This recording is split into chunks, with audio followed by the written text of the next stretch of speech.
खतौली में जैन मुनि प्रतीक सागर जी महाराज ने आज की युवा पीढ़ी और समाज को आईना दिखाया है। उन्होंने कहा कि 5 सितारा संस्कृति के चलते संस्कार संकट में है। खतौली के जैन मंदिर में पत्रकारों से बातचीत के दौरान मुनि प्रतीक सागर महाराज ने संस्कृति, शिक्षा और नैतिक मूल्यों को लेकर बेबाक और तीखे विचार रखे। मुनि प्रतीक सागर महाराज ने कहा कि भारत की मूल संस्कृति त्याग, तपस्या और संयम की रही है, लेकिन आज 5 सितारा संस्कृति और पाश्चात्य प्रभाव के चलते युवा पीढ़ी नैतिकता से दूर होती जा रही है। उन्होंने कहा कि भारतीय संस्कार लूटने की नहीं, बल्कि लुटा देने की भावना सिखाते हैं। उन्होंने स्पष्ट शब्दों में कहा कि अगर भारत के इतिहास से राम, कृष्ण, बुद्ध और महावीर जैसे महापुरुषों को हटा दिया जाए तो इतिहास केवल कागजों का पुलिंदा बनकर रह जाएगा। मुनि श्री ने जाति और संप्रदाय को समाज के लिए अभिशाप बताया और कहा कि इन्हीं वजहों से देश का सौहार्दपूर्ण वातावरण कमजोर हो रहा है। शिक्षा बनाम विद्या पर बोलते हुए जैन मुनि ने कहा कि आज माता पिता बच्चों को पढ़ा तो रहे हैं, लेकिन उन्हें विद्या संपन्न नहीं बना पा रहे। उन्होंने कहा,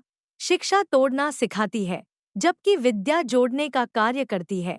यही दोनों के बीच सबसे बड़ा अंतर है। मुनि प्रतीक सागर महाराज ने प्राचीन गुरुकुल व्यवस्था को याद करते हुए कहा कि गुरुकुलों में बच्चों को न केवल शिक्षा मिलती थी, बल्कि प्रेम, भाईचारा, सद्भाव और मिट्टी से जुड़ाव का भाव भी विकसित होता था। आज की युवा पीढ़ी पर चिंता जताते हुए मुनि श्री ने कहा कि आज के युवा गूगल पर भरोसा करते हैं, लेकिन गुरु पर नहीं, जो बेहद चिंताजनक स्थिति है। उन्होंने दो टूक कहा कि भारत की पहचान हमेशा सादा जीवन, उच्च विचार रही है और इसे फिर से स्थापित करने की जरूरत है। हिंदू राष्ट्र के मुद्दे पर बड़ा बयान देते हुए मुनि प्रतीक सागर महाराज ने कहा कि भारत पहले से ही हिंदू राष्ट्र है, इसलिए इसे हिंदू राष्ट्र बनाने की कोई आवश्यकता नहीं है। उन्होंने यह भी कहा कि धन प्रगति का पैमाना नहीं, बल्कि संस्कार ही असली प्रगति का आधार होते हैं। इसके साथ ही मुनि श्री ने देश में चल रहे कत्लखानों को लेकर सरकार की नीति पर सवाल उठाए और इसे दोहरा मापदंड बताते हुए बदलाव की मांग की।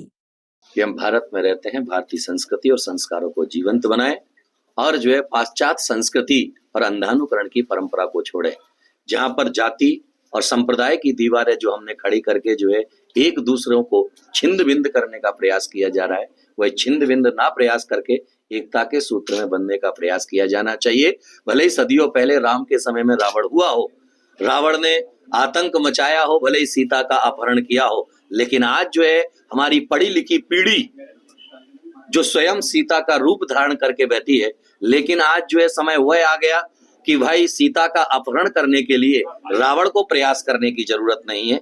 आज की सीताएं ही रावण को खोजते हुए पाश्चात्य संस्कृति का अनुकरण करके वहां पहुंच गई हैं। उस पर विराम लगना चाहिए।